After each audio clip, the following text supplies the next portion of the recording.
Hey, what's up everyone? Mekkah here and welcome to the unit rankings based on unit feel. You might wonder, what is unit feel? And the answer to that is, I don't know exactly. I'm going to try to explain it, but because I didn't invent the term, I brought someone with me that could probably do a better job than me. Bopper, how you doing?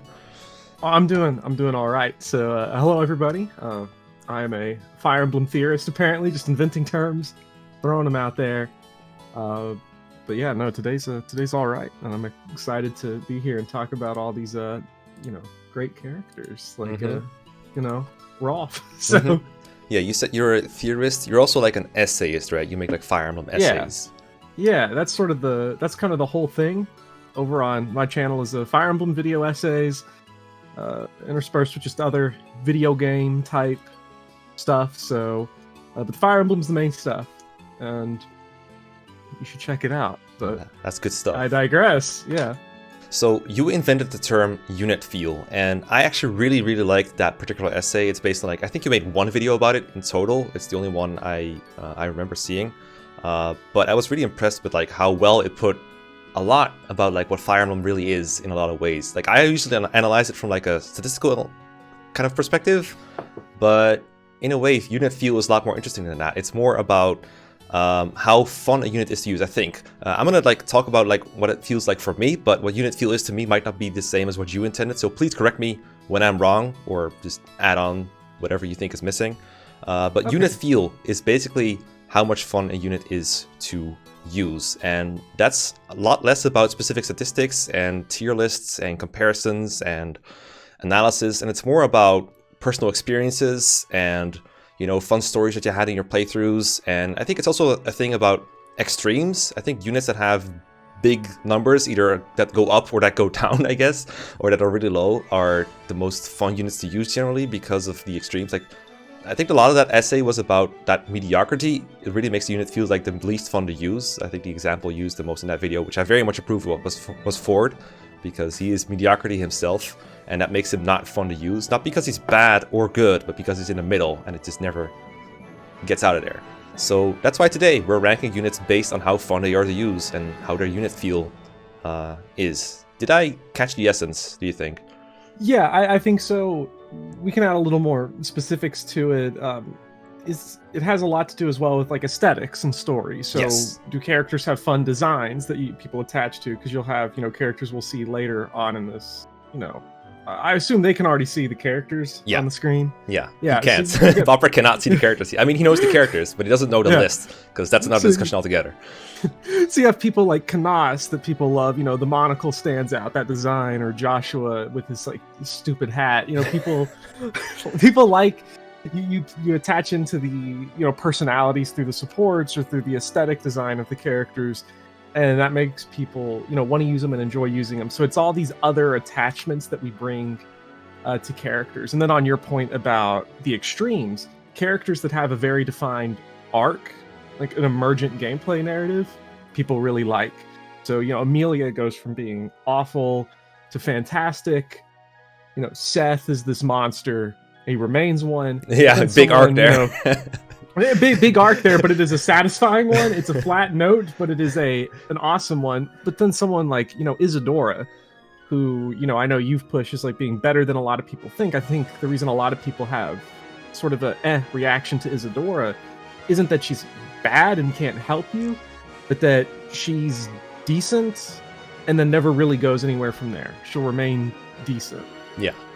The whole time. And that's just, it's less exciting. Unit feels all about that intuition when we play.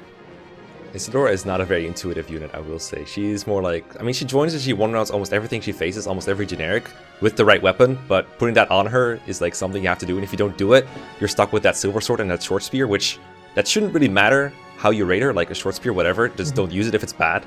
But I think that really impacts how people view Isadora, for example, is, she gets weighed down a lot by that thing, so probably not good to have that on her. So probably bad unit. Yeah. So first impressions, as you say there, they matter a lot too in this. I know another character that is Cecilia, and she gets off to maybe you talk about the worst possible first impression from a unit feel perspective. Getting slaughtered by the villain and then showing up in Arcadia. Forget it. It's a wrap.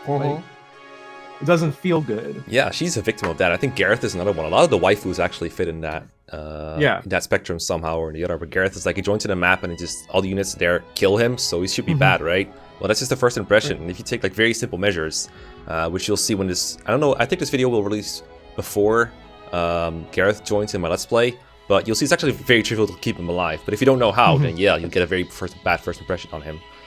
And then, do you also think that flashy animations play into this?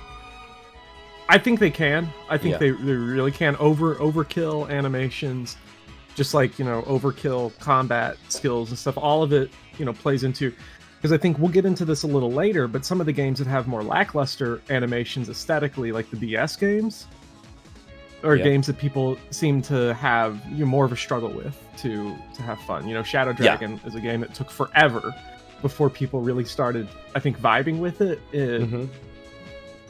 Partly because, you know, the animations are technically smooth, but they're very flat and colorless.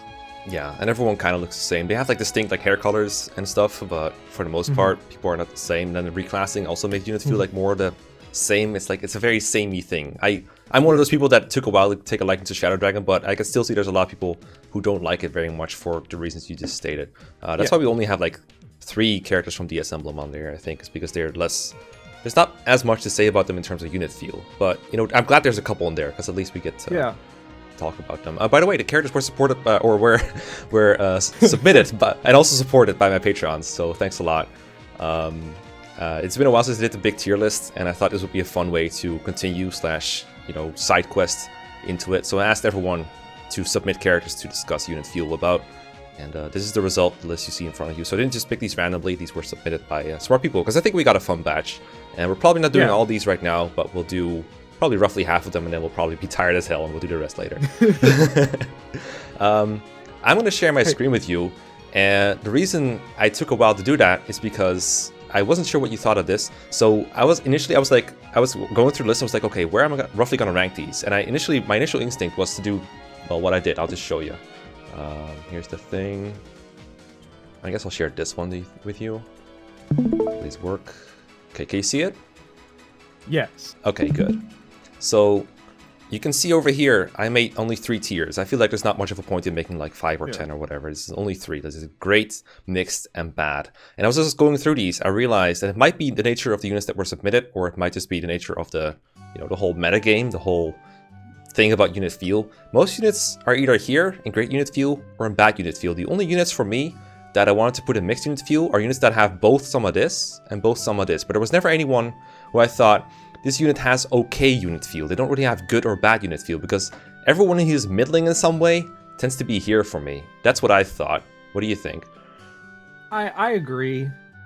Although I think there's one character on here that I'm looking at that I'm going to be very interested to hear your thoughts on, but we'll wait until we get there. But yeah, generally, I would say like it's mixed unit feel is tough to hit, especially because with the nature of this kind of list is that it's 100% subjective. Oh yeah, you can jumble these characters around in any order that you want, and it's just a way to basically organize your own experiences and thoughts.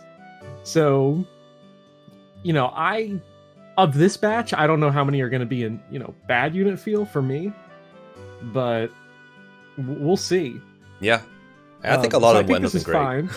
Yeah, I think they will too, especially because, you know, people are going to want to submit characters that they like. You know, these are viewer submitted, so, you know, how many people are going to be, you know, give me McKellen.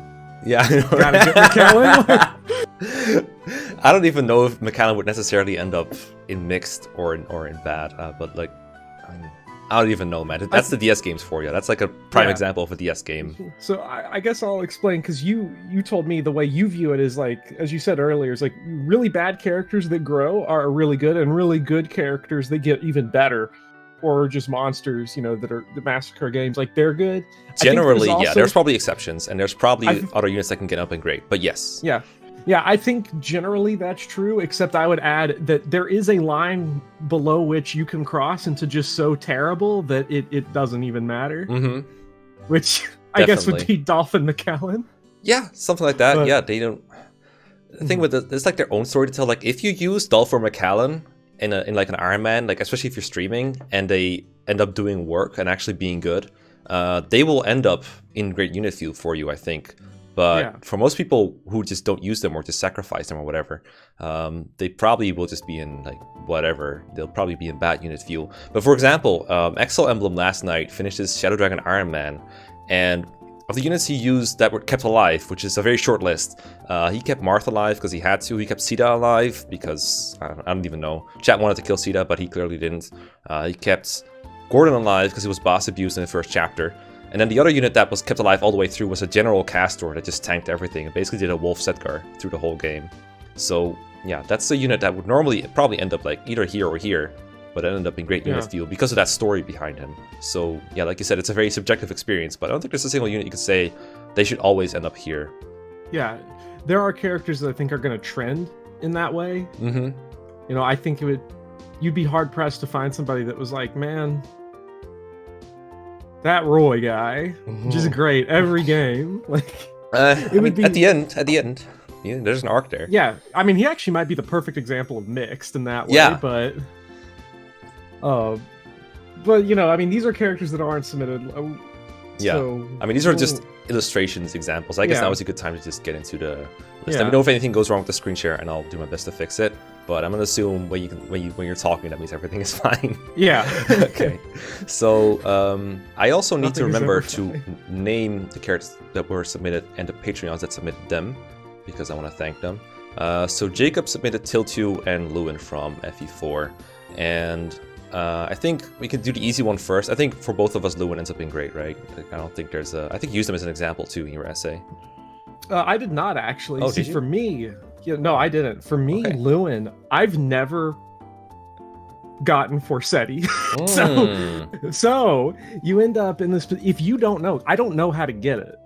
You still don't, or I still don't. I've never looked at the guide. I've never looked at the guide for FE4 because, you know, my philosophy of just it's okay to miss things, and I'm gonna miss things. Okay. I know Forsetti, that's why everybody loves it. I've never gotten it. So in both of my experiences of playing Gen 1, Lewyn to me never done anything because he starts in a bunch of woods and he can't move. He can't go anywhere. Wait, he has a positive movement stat. You can't move him around the forest. He does have a positive movement stat, but like you've got like characters going up to the top left fighting everybody. You got like Beowulf's like giant rectangle going crazy. Then you're like sweeping down. You're doing all this, and then you got to like somehow like haul his ass all the way back to the castle to recruit Aaron. Return staff, my guy. Return staff. Yeah, but I'm bad at Fire Emblem. Okay. Good argument. Gotcha. Got it. Yeah. So like my experience with Lewyn was like he's very bottlenecked in that joining chapter where I want him to be, and then I never got Forsetti, and then he's got 5 move and can't go anywhere, 6 move. He's got whatever 6. It is. 6. So you know, for me, I know people love him, and I think Forsetti would make the difference. I think we'll probably get into that a little bit with Larcei in a bit, because then he becomes overkill. But you know, for me, if you don't know how to get Forsetti versus if you do, I think that's the gap for Lewyn. So it feels bad if you don't get Forsetti, or feels mixed if you don't get Forsetti. I'm getting a bad vibe from this. Like it was so bad. I'm getting a bad vibe because I want to get off to on the bad foot with the audience because I know he's probably actually, like none of what you just told us is true. You're just making up a story to make it more interesting. Gotcha. Okay, I was gonna say great unit feel because Forsetti is like the ultimate power fantasy. It's like this unit cannot be hit and they cannot be stopped. He'll just go through and just mow it down. He doesn't even reliably kill everything because he still doesn't have pursuit when he has Forsetti, so there's still a chance he just doesn't KO something if he doesn't get a deft or a crit. But most of the time he'll probably just kill, and if you're smart, you give him pursuit or you'll give him like something else to make him good, and he'll just slaughter everything. But that is only afterwards. I will agree with your experience of Lewyn. He's in a pretty bad position after he gets the villages in chapter 2, and then from there, like, what the hell does he do in the other chapters where he doesn't have Forsetti? And I can definitely get that. In fact, I think I either missed his promotion or Forsetti in my first playthrough. I forgot which, but I definitely had a similar experience ever since I've been getting Forsetti. I'm purposely not going to tell you how to get Forsetti because I love that you don't know how to get it. I think it's so funny. Okay, I'm gonna I think for most people he would end up here. So I think what I'll do, because like you said, it's subjective, right? It's like my experiences are very different from yours. I'm gonna be egoistical and put them on based on my experiences, but we can use yours as like a nice reflection. Yeah, it's your list, so put them where you want. And I guess the thing actually you said on the villages, he does start with a bunch of money because of that, so that definitely helps him. So he can just buy anything that he wants. Oh yeah, you can definitely get the gold with him. Well, that's the kind of thing that, like, I don't think it's, like, something he should get. Most of the time, I usually get the villagers to someone else. Like, I just strand someone else there and get Lewyn out of there because he needs to get Aranet anyway. So I usually get the money to, like, Sylvia or, I don't know, someone else who wants money. I don't think it's a very good target for it. But I can understand why a lot of people with their first impressions and first playthroughs go and get a lot of money with him because he's there anyway, right? If he's stranded, might as well go get all the money. So because on your first playthrough, you're not going to send anybody over there outside of maybe, like, a few people. Because you see Lewyn and you see...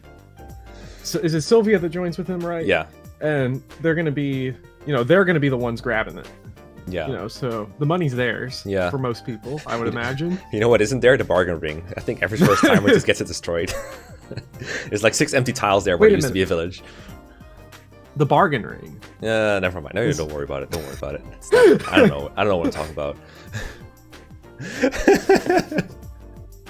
Okay. Maybe I found my problem with FE5. No. There's no. Actually, I was actually wrong. That was FE5 with the bargain ring. Oh, okay. Yeah, I missed it there too. Yeah.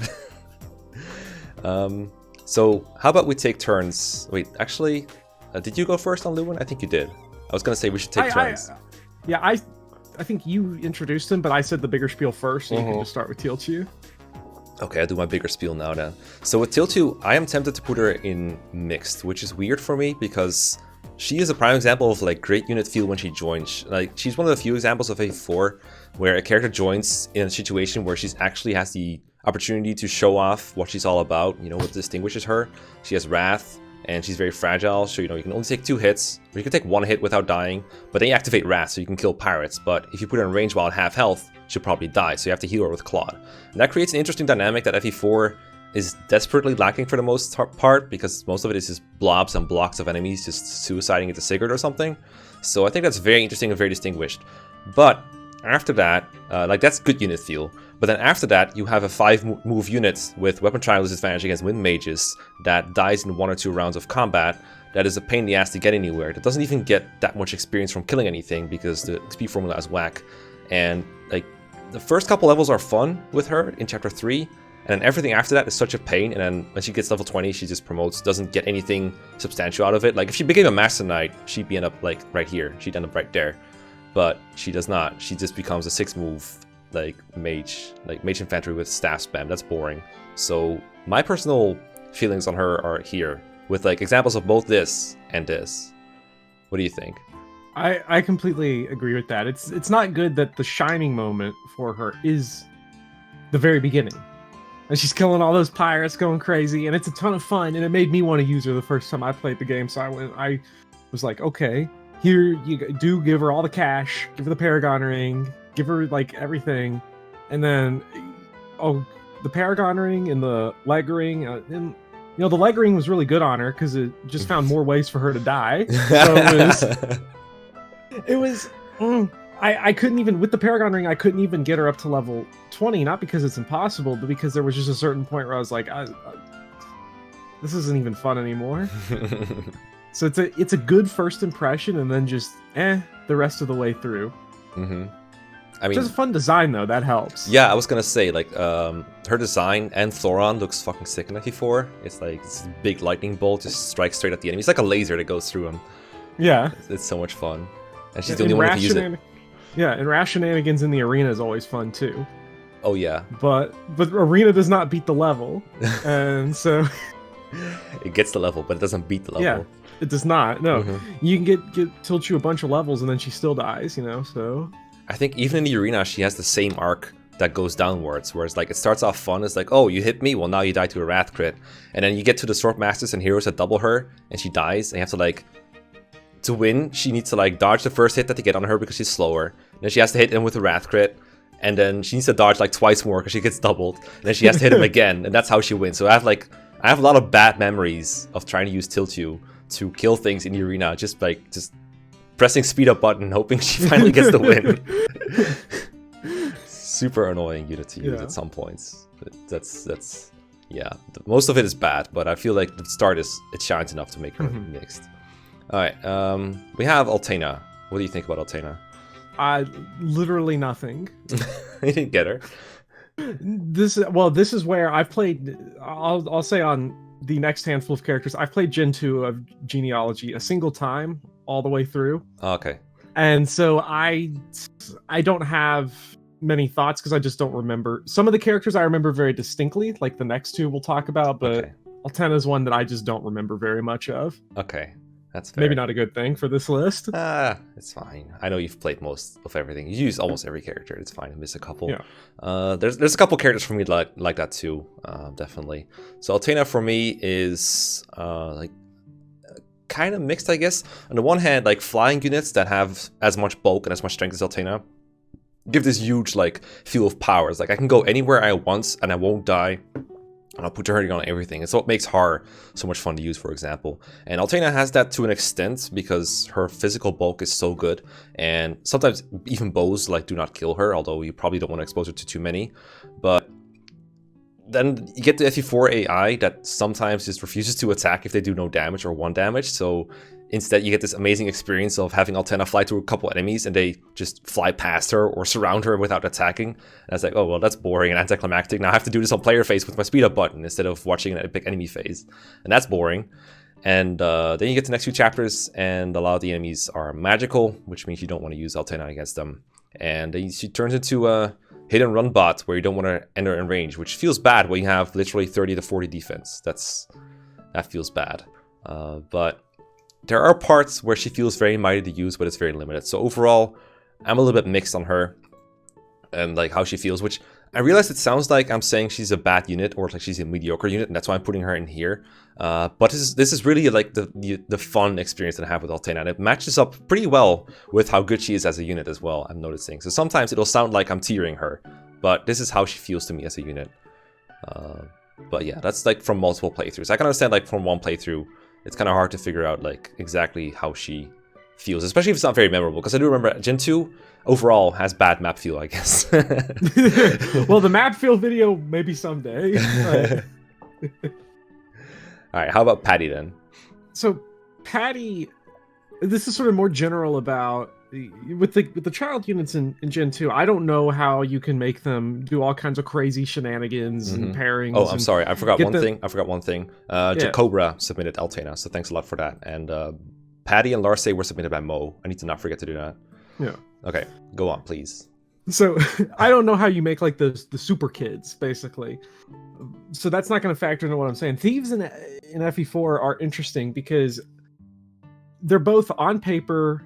I see why they're good, but then that's not why I enjoy using them at all.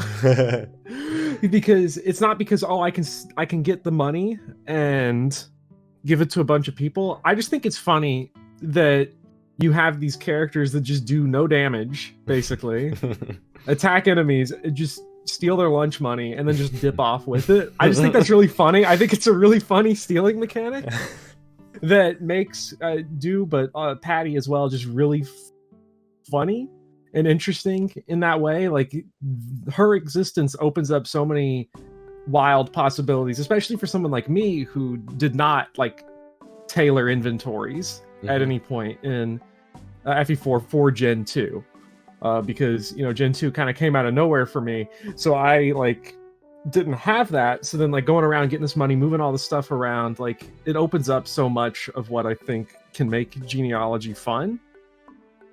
So I don't even think it's necessarily like a unit feel thing. I think Patty just makes genealogy more fun because the stealing opens up so much more that you can do and almost a limitless supply of money to move around. Yeah.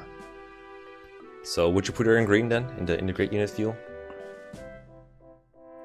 See, then like the act of using her is like, it's weird. It makes genealogy better, but I don't know if that's like her. But we'll put her in great. Why not? Let's get some symmetry on this list. That's fair. I was gonna bring it up. Like for me, Patty, I definitely experienced all the things that you said. It's like, okay, infinite supply of money. First of all, that activates all kinds of greed meters that just go over, that just go overdrive. It's like, okay, I can do everything. Sunk cost fallacy for me. Sunk cost fallacy goes bananas when I have these FE4 thieves because I'm like, I can't kill anybody. I can't kill anybody. Not until I stole the lunch money. Not until I solo this map with Dew or Patty.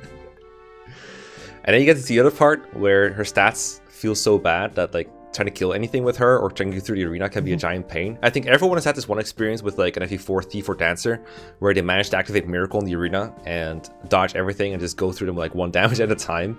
That is like fun until you have to do it like every single chapter because you feel like if you don't do it, you're gonna miss out.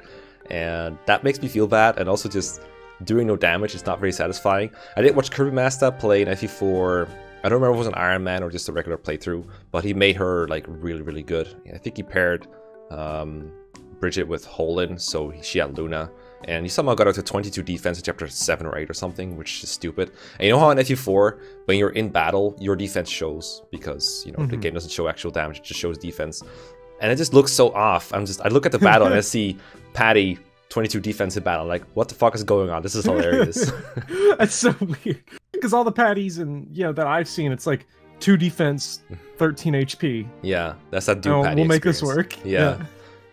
That's generally Dew Patty, I think, or just underlevel Patty. Once she promotes, she gets pursued, so she actually like turns into a decent combat unit, like almost like a female Myrmidon, which we'll get into. Yeah. But training her, I think, is a very annoying big pain in the butt.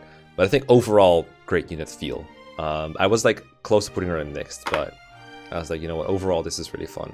It can make it very tedious, and sometimes it feels bad. Like some cost fallacy doesn't always feel good, but we'll forgive it for this one time. Yeah, I'll forgive it because in this case, it's funny to actively use bad strategy so that you can run away with the most money that you don't need. Yep. Okay. For Larcei, like I said, submitted by Mo, and Mo had one specific request. He wants us to assume that her dad is Noish or Jamka, probably because they like the multi-hit thing. I don't know who you had as a dad for Larcei, but I don't think it was one of those, because they're pretty tricky to set up that way for a first-timer.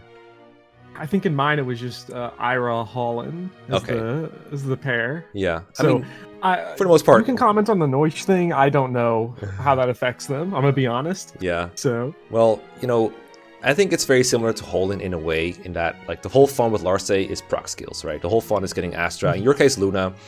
In the case of Noish or Jamka, she'll get a cost no matter which one of these two you do, because they both have a cost.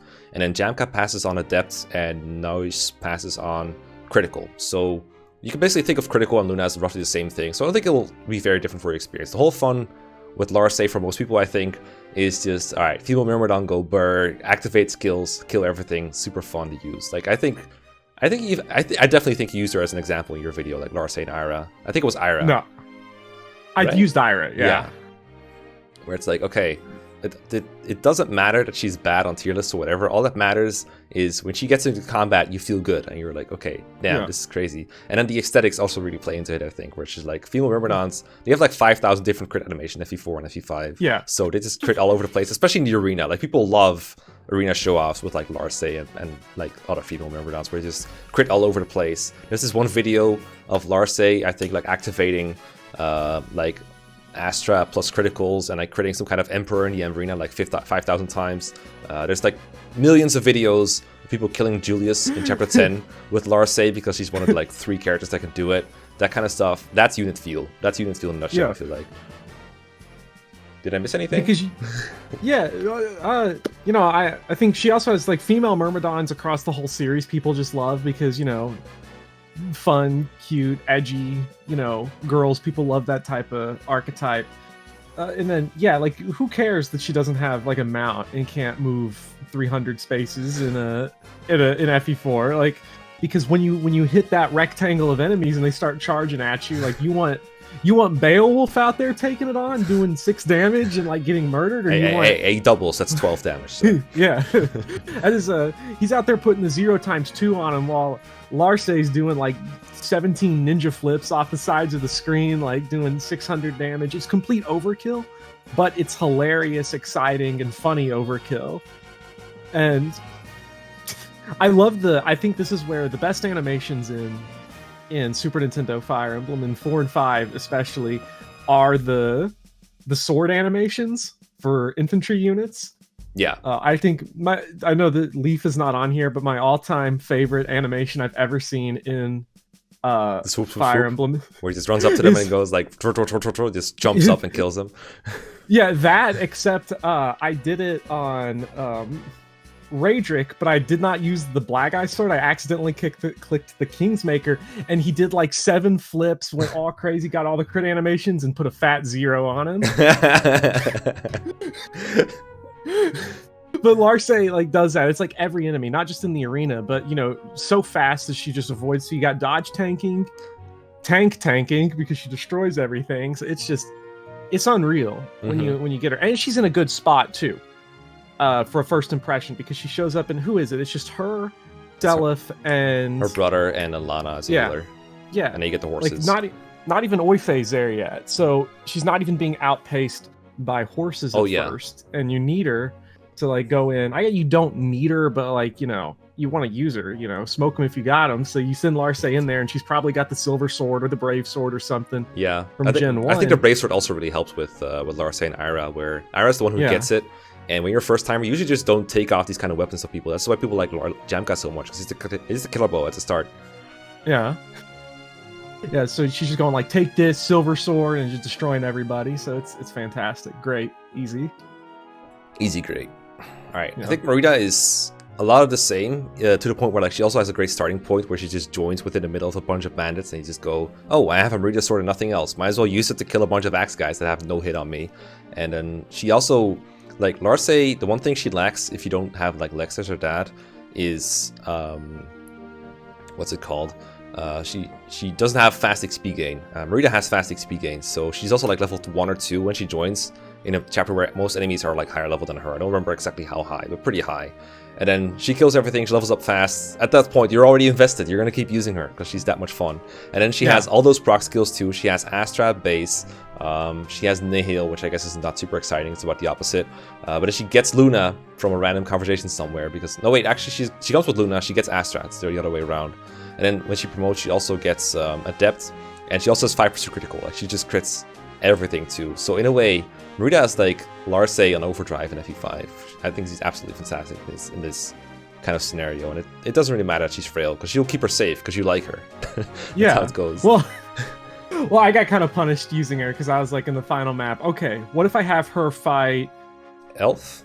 70 guys that have skills that prevent hers from working? Oh wait, I think I remember that. Yeah, I remember you were in like chat chanting people on like for punishment. Like it was bad, but the other thing that helps Mareeta is that Nihil like is actually good, but the other thing that helps for like some of the annoying enemies late game.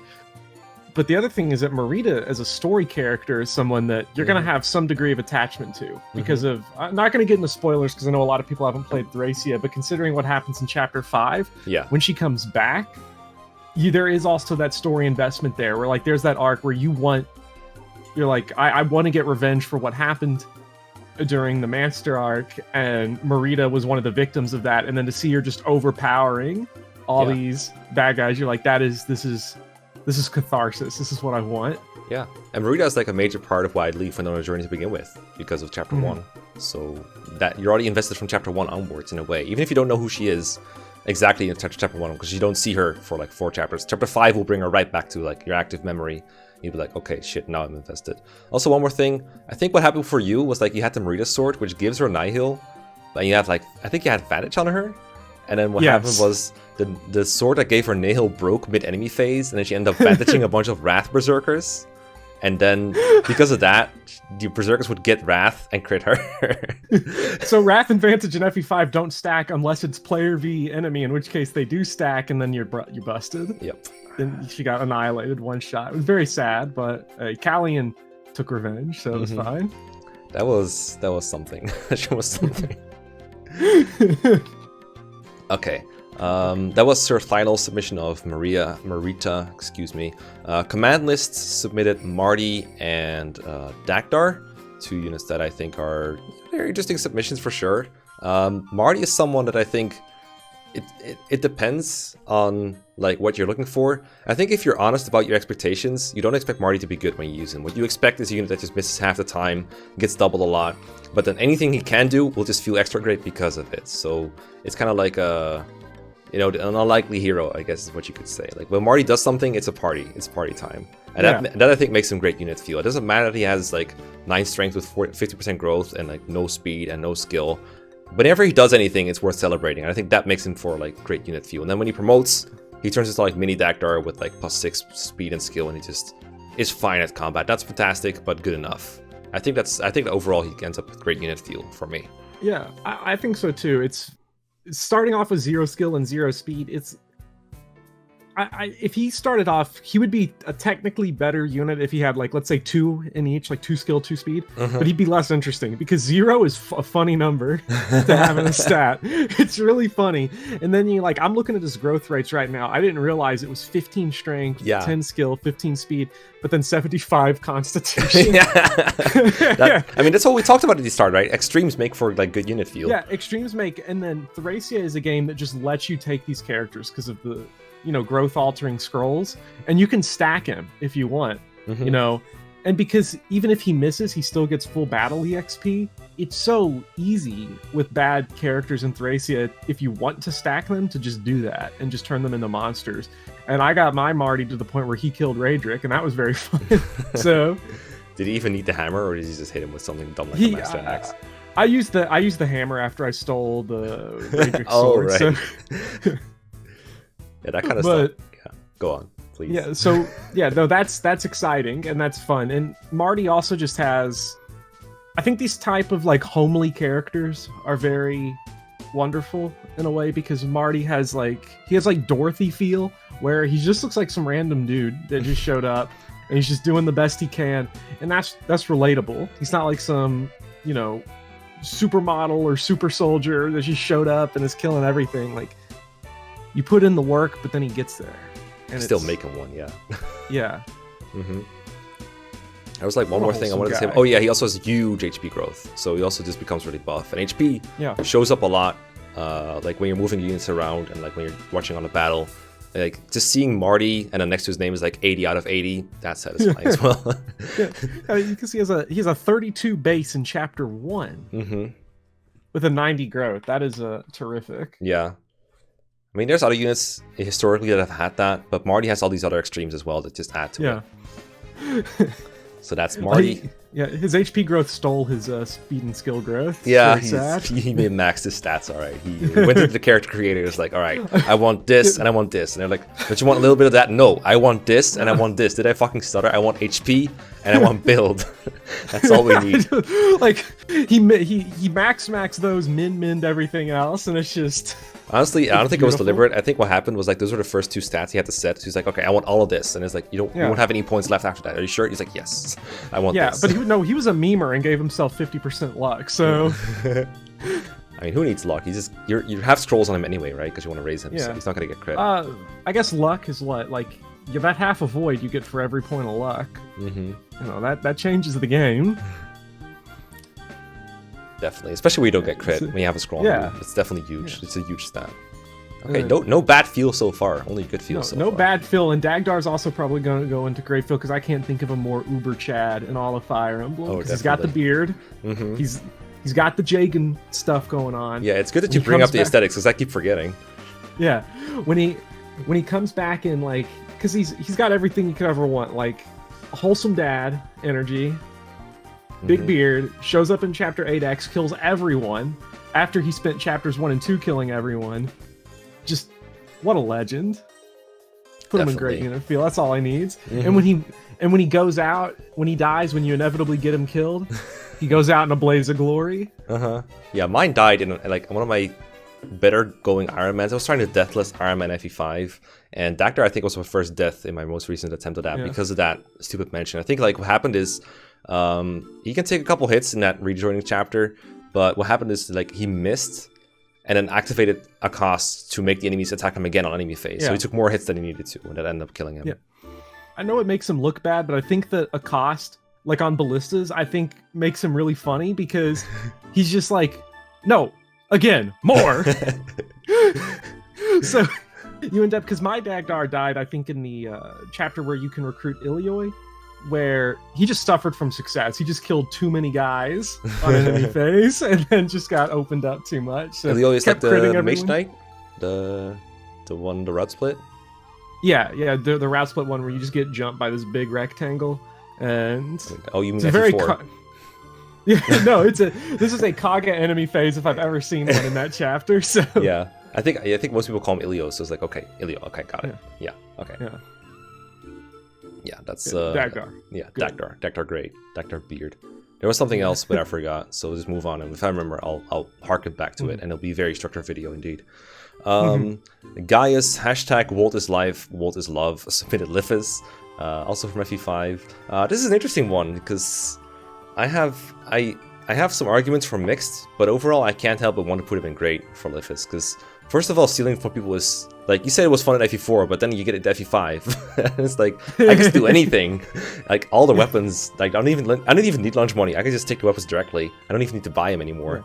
Just take off all their swords and their rapiers and their tomes, just disable them, and then the other thing with Lifis is he makes great capture bait. If you just disarm him, enemies will just take him.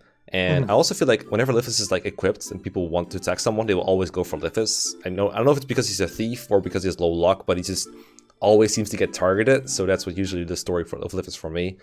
And he's just such a good and nice utility character that's slightly tricky to use. That just makes it really satisfying when it works out. Like if you can do something with Lifis, it's so satisfying. And it doesn't always work out because sometimes he doesn't have enough build or sometimes his defensive stats are so bad. But when it works out, it really works out. And then he has movement stars. We didn't even talk about those. Like some of these characters have movement stars. When you get a movement star when you need it, that's like, oh, that's the best feeling ever. Especially on a thief, movement stars feel way better. Like movement stars are fun on everyone, but movement stars on dancers and thieves. Actually, I don't remember if Laura has one. I think Lifis has two. Yeah, so like when they get it, because there's always something to be doing for a thief. So it's just really fun. I had to stop myself from using like him and Laura and all them as capture bait. I had to like set a restriction in my run to not use capture bait because I got too addicted to it. It's too good. Because I was like, if I just throw out Lithis here and he gets picked up, the enemy's like already dead. It's just free real estate at that point because it makes them not my problem until next turn. So it was so good. Although, granted, I had to stop myself because in chapter 4, both him and Laura nearly got carried off of the I was about to say, if that goes wrong, it goes really, really badly wrong. Yeah, it goes really wrong because I think I whiffed like 395s in a row, and I was like, okay, well, Lithis is in trouble. Lithis is weird to me because I think the only issue I really have with him is not his fault. It's sort of the only thing in FE5 that I think is genuinely terrible, and that's his recruitment. He should be free.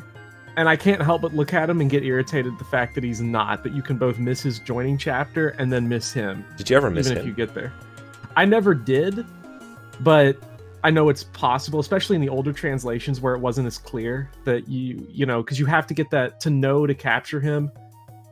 There's a conversation where Avel tells Leaf that, but to get that conversation, you have to have Avel and Leaf end, their turn next to each other and make sure you hit the talk button. Then you also had to get to 2x to begin with, which you may not have. You may have missed it because you might not have saved all the villages. So it's, but I could see that. I don't want to penalize him for that because once he's there and he's playable in like basically chapter 4 when the real game kind of starts, he's great. These are fun. Yeah, I can see what you're saying. I recently guided Rin through 2x and 2 before that, and like it's such a delicate balance in Thracia because being blind, part of what makes it fun is being able to miss stuff or having something go wrong. But at the same time, it can be such a terrible experience to actually miss people. And these days, I feel like a lot of people don't want to play a game and miss something. They want to get all the characters and most of the rewards at the very least, or at least try to get them and know that they're there. And Thracia is really unfriendly for that if you don't have someone like sitting by you and helping you through that stuff. So that's pretty hard to balance, but at the same time, it's part of the fun. And then the fact that it's hinted towards in a talk conversation that you have to like capture him, it's pretty clear about it in the new translation. I think that helps a lot with that and makes it more accessible to most people.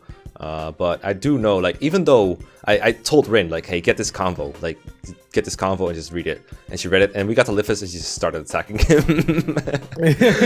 Or, like, she started hitting him with, like, Ronan and Tanya.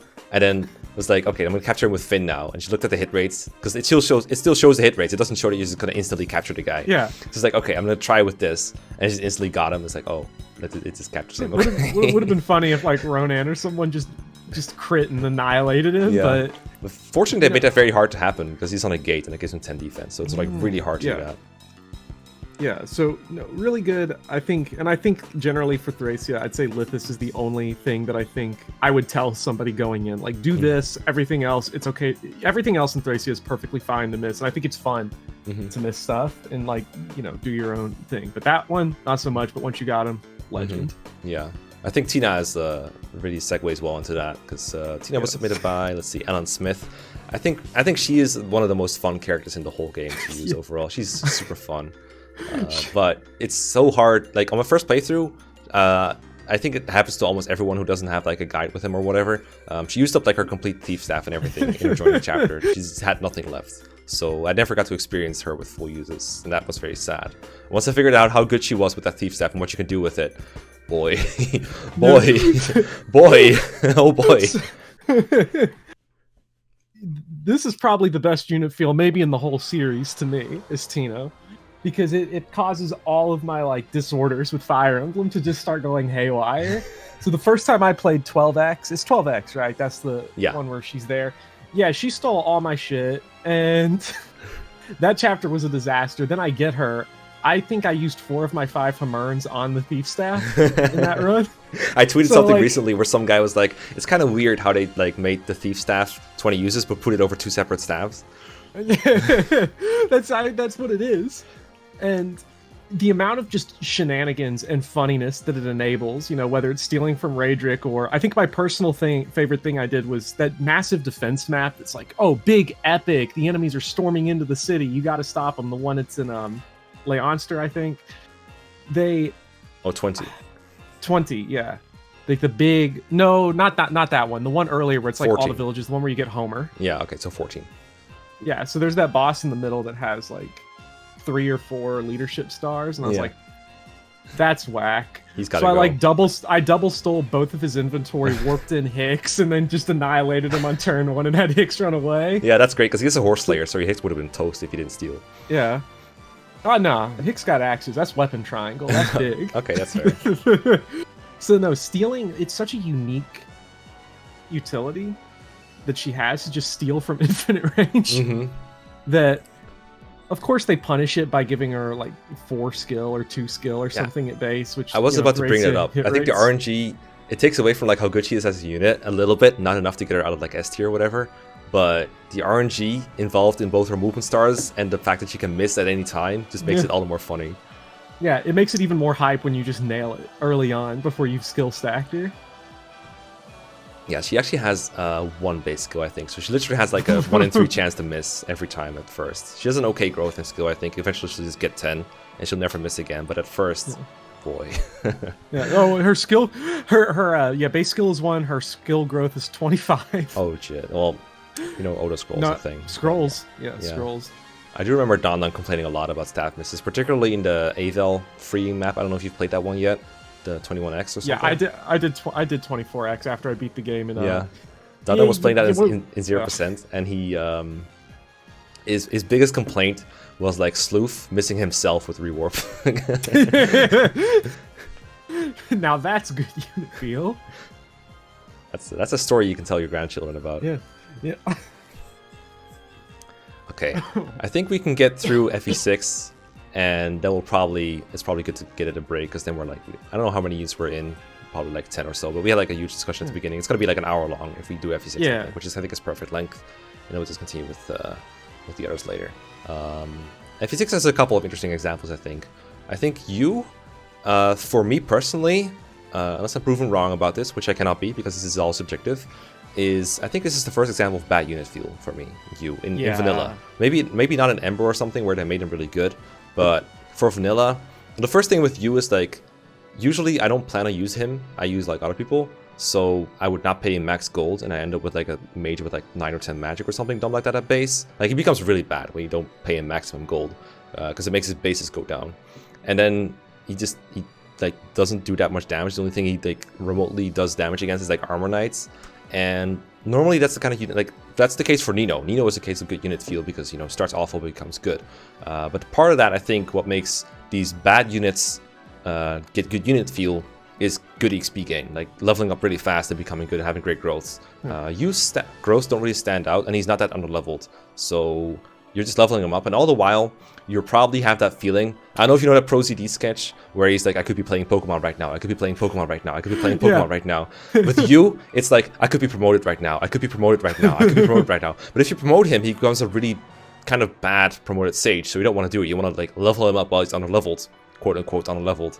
And that feels bad because his stats aren't very good when underleveled, and he doesn't get much XP out of it, so he's just trash. I've never paid him full gold to see what that's like, but maybe I did it like once. I didn't like it enough because I definitely don't remember it ever working out for me. I don't think this guy is like fun to use at all.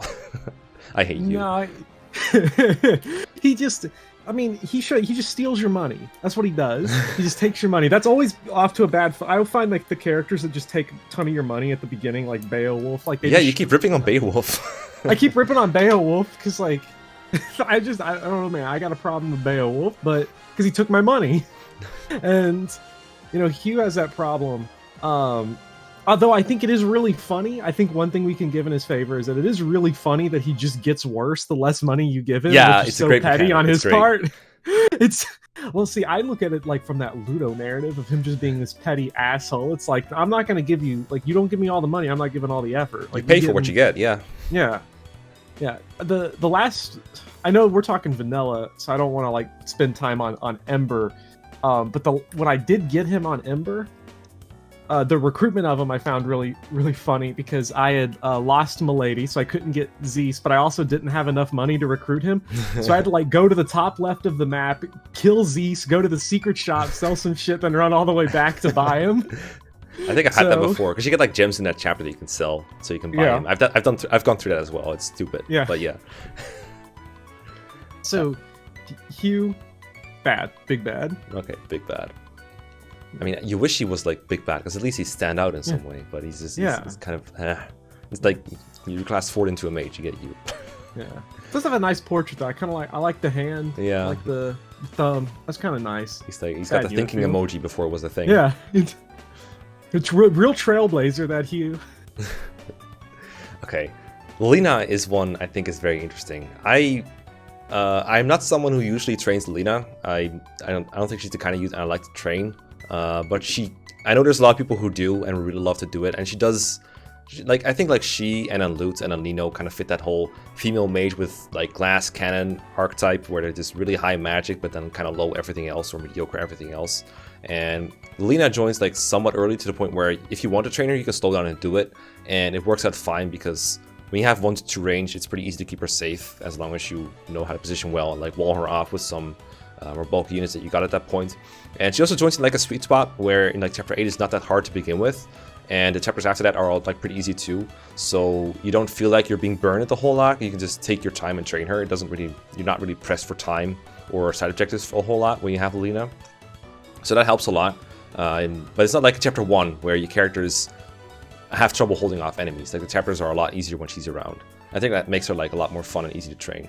The big problem that I have with Lilina most of the time that really make her annoying for me to use is, for one, if I switch off a fire, she's probably going to miss something because her skill is Garbo, which is disguised really well by the fire. So she's got that like bit of deceptiveness going on. It's like, oh, she has good hit, she's fire, but it's like, no, she has good hit because she has fire. If you switch to anything else, she has bad accuracy. And that, I don't like deceptiveness in my units. That gives him bad unit feel. That's why I don't like Ford. It's because he tries to trick me to thinking he's good, but he's actually bad.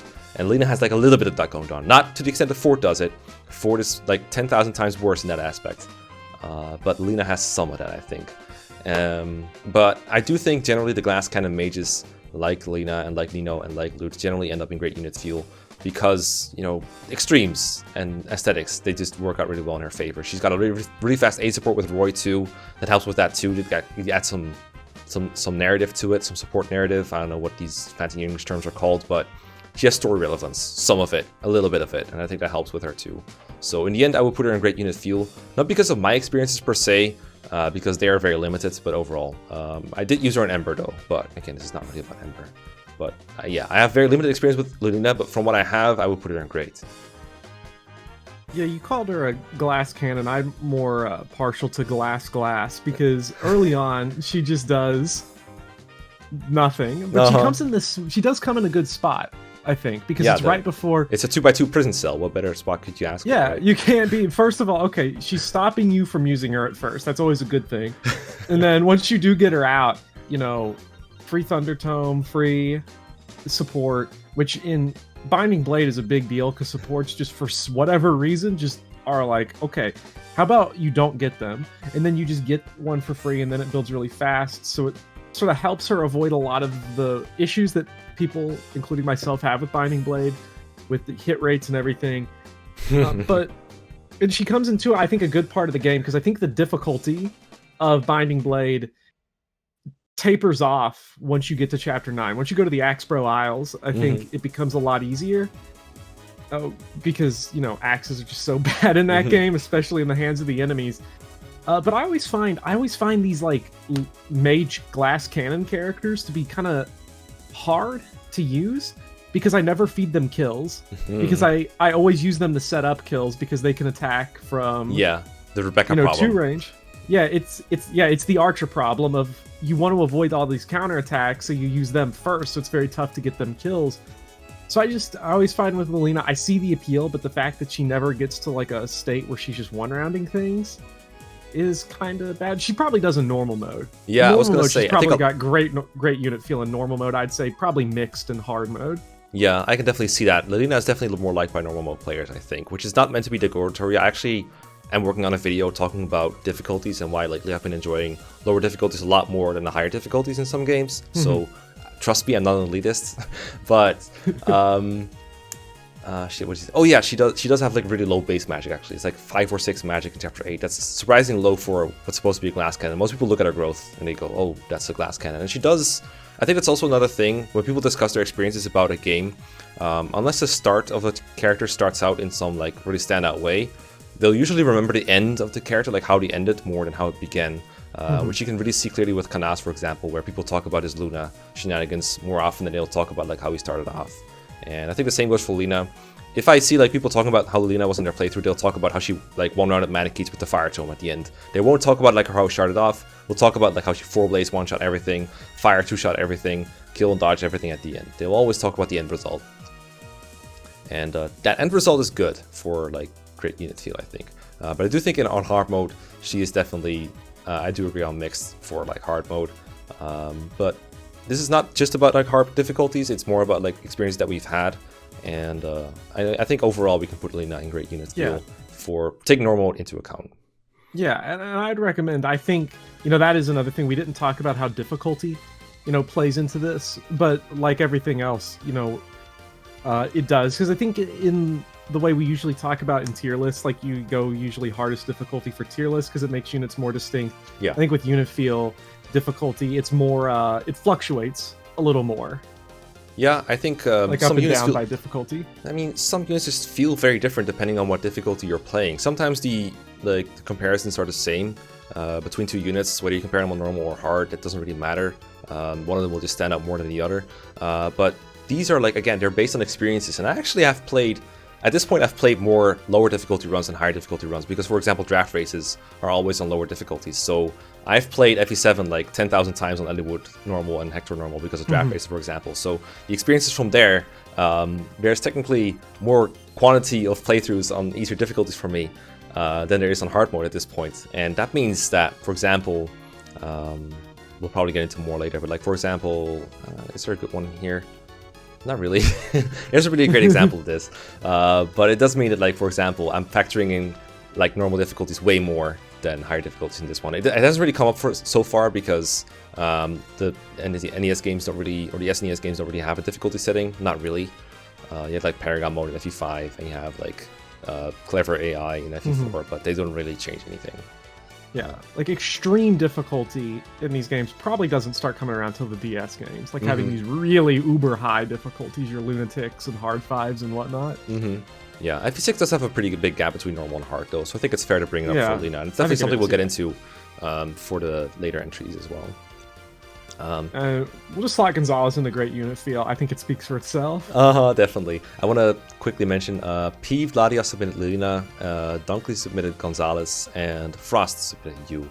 I forgot to mention those, so thanks for that. So that's funny. I didn't know Hugh was on this list when I saw the sheet. I thought Hugh submitted Frost. And I was like, that's an interesting pick. But we'll talk about Frost, I guess. There was one point during Big Tier List where Frost actually submitted himself. He submitted Frost. Okay, yeah, I agree with Gonzales and good. I don't think he changes all that much in unit feel depending on normal or hard, because hard mode bonuses, they scale with enemy hard mode bonuses, so regardless, the stat gaps between him and enemies will be roughly the same. But, I mean, either way, it's just you hit and you die, or you miss and you feel bad. And feeling bad doesn't feel bad, because your expectations are probably you're going to miss half the time anyway, right? Like, Gonzales, that's how he is. It's Binding Blade axes, like, you know what you're getting into when you start, and he has just this... He's one of those, like, you look at, like, Lot or Wade or something, and it's not funny the way, like, let me pull up Gonzales's bases, but I just remember them being really silly. And then as a character, he's very Marty-like. And Gonzales then is one of my favorite characters, character-wise, in X6. He's so stupid. He pulls out a tree for Garrett because Garrett wants some berries. Like, that's so charming and fun.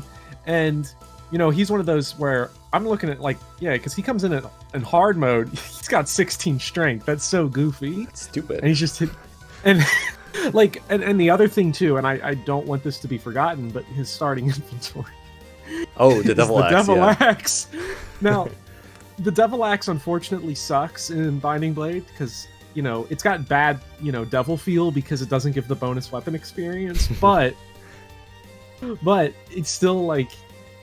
Not only is he going to miss half the time, then you can add in just an extra 13% of the time where he's just going to annihilate himself. Yeah. Fortunately, he has good HP, so he might not die instantly. He won't die instantly, but the enemy will probably finish him off. But it's just really funny, and then the character is just really charming. And again, it's one of those designs that just sort of stands out in a sea of pretty anime people. For sure. And he has a recruitment convo with Lilina, which is also pretty memorable. Yeah. It's just like, oh, I'm sad, I gotta kill a village, I don't want to do it. And then, I don't know. I think it's also like very in character for him to bring the Devil Axe to a battlefield. Yeah. And be like, this is probably a good idea to bring when I gotta fight people, is like bring this thing that doesn't hit anything and probably kills me before it's gonna kill anyone else. Maybe it's supposed to reflect his hesitance on killing enemies, because half of the time it's not gonna kill the enemies, it's gonna kill himself. He'd rather have that happen. It's a very selfless action to bring the Devil Axe to the battlefield. Yeah, it's very selfless to bring the Devil Axe. Yeah, and also just like and then also just big numbers. Like Gonzales is gonna cap his strength at some point. He's gonna have like 30 strength or something. You're gonna give him a killer axe because come on, he's gonna get 30 crit from a berserker. That's a great formula for a great unit feel, right? That's like you do like 10,000 damage with that at the point. It's gonna be so overkill when he crits, and it feels so good. Plus the berserker crit and like GBA animations are so good. And then you have the Berserker, which is like, it's like better than average in GBA, even in GBA terms. It's like, when I'm cooking, half the time I can see myself and I don't have anything to do. I'm just waiting for something to finish frying or whatever. I just find myself throwing up a spatula the way a Berserker does and trying to catch it because it's just so much fun. And that's why I use Berserkers. Else does it. Just got like olive oil just spreading all over the kitchen because of it, and it's just a great cooking feel. If you're at the grill, you're throwing the tongs up like it's the hero crit. Oh god, so, I wouldn't recommend that one. No, do it with lighter fluid in the other hand too. Then it's like you're cooking with the Devil Axe. So. That's that full blaze animation you're looking at. Yeah. No, I was doing my best Lilina impersonation. So, including the part where you're gonna die really quickly. Yeah, because you get one shot in that type of situation. So that is definitely how cooking works. Yeah, just start grease fires and say you're cosplaying Fire Emblem. Okay, Arfis. Yeah, but yeah. So and Berserker gets plus 30 crit, right? In Binding Blade. Yeah. Okay, that just makes it even sillier. And by the way, just as a note, the Devil Axe gives him on hard mode 34 base attack, which is so good. It's pretty good. It doesn't one-shot himself, but it does one-shot Lilina. Yeah, and that's all you really want, is that he's saving you the hassle of training Lilina. That's what he's there for. I mean, if that happens, he's also saving you the hassle of training him. Yeah. He's just he's eliminating dead weight, so you know, good unit feel. I like to think that Gonzales also like implemented his own levels because like he's level 5 in one route and level 12 in another because he just goofed up. He just didn't know what he was typing, so that's kind of how it happened.